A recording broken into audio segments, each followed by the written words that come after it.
And shifting our focus to Greenland controversy. Remember, Donald Trump has time and again has set his eye on Greenland after attacking Venezuela. Now he's eyeing Greenland, and as far as the controversy is concerned, it has now reached the US Congress, with the Denmark and Greenland lobbying US senators during the meeting in Washington, D.C. is what we're learning.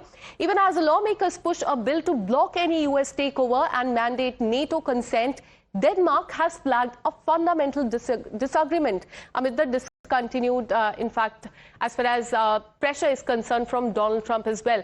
The foreign minister and Greenland foreign minister, along with Denmark ambassador, met with senators from in this meeting as far as US Congress is concerned.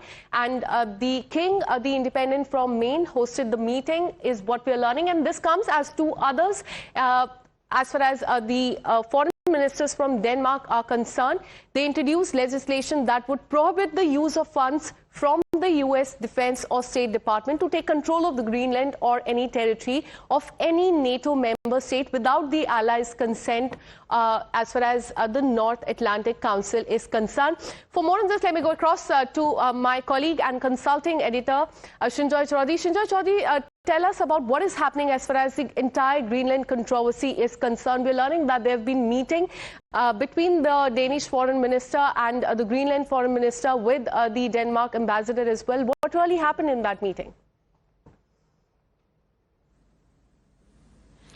First of all, Greenland is part of the Kingdom of Denmark, and America in the past and now much more seriously, the US President Donald Trump wants Greenland. Now, initially there was talk about oil and rare earths and other minerals, but now the recent issue relates to security, national security. And the Americans have said is that if we don't take Greenland, Russia will or China will. Now, the point from the Europeans, particularly the Danes, is as follows. Now, Denmark is part of NATO. Denmark is part of the European Union.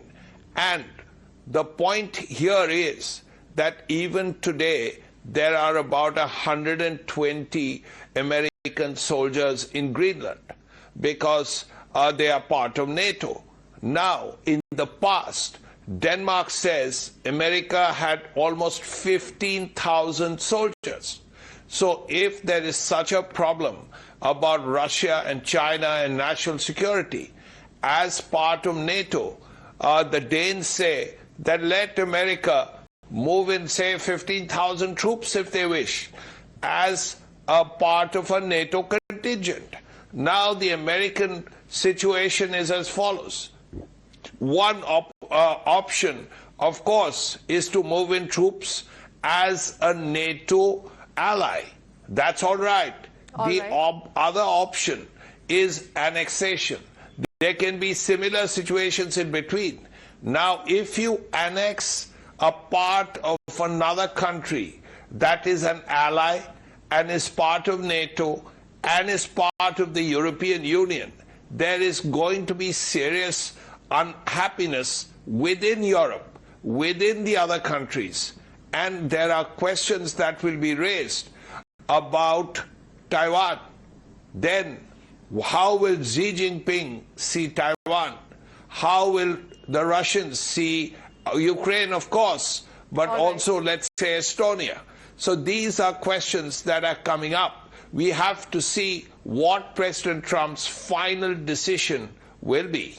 Absolutely. So all eyes will be on that. Stay on with us to enjoy. We have another breaking update coming in. France has also joined Greenland's military drills, and Macron has okayed Operation Endurance move at Denmark's request. French troops deployed to Greenland. First military unit is en route and we're learning that more forces will follow. And this is what, in fact, the president of France has also posted on social media. He has mentioned, and I quote, "At the request of Denmark, I've decided that France will participate in the joint exercise organized by Denmark in Greenland, Operation Arctic Endurance. The first French military elements are already on their way. Others will follow." So, in fact, France has intervened as far as the entire Greenland controversy is concerned, saying that at the request of Denmark, they have decided that they will participate in the joint exercise organized by, in fact, the country. Operation Endurance is what it has been named. On that, let me once again go back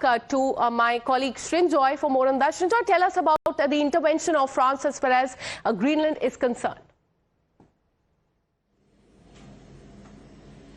Yes, this is basically the French saying, we will support Greenland.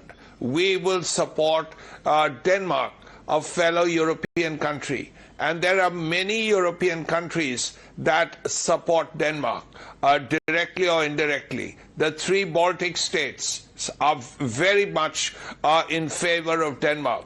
So are the Nordic countries, Norway, Sweden, Finland, Iceland.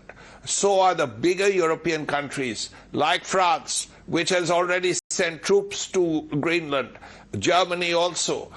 So as a result, all of Europe seems to be in favor of Greenland remaining Danish.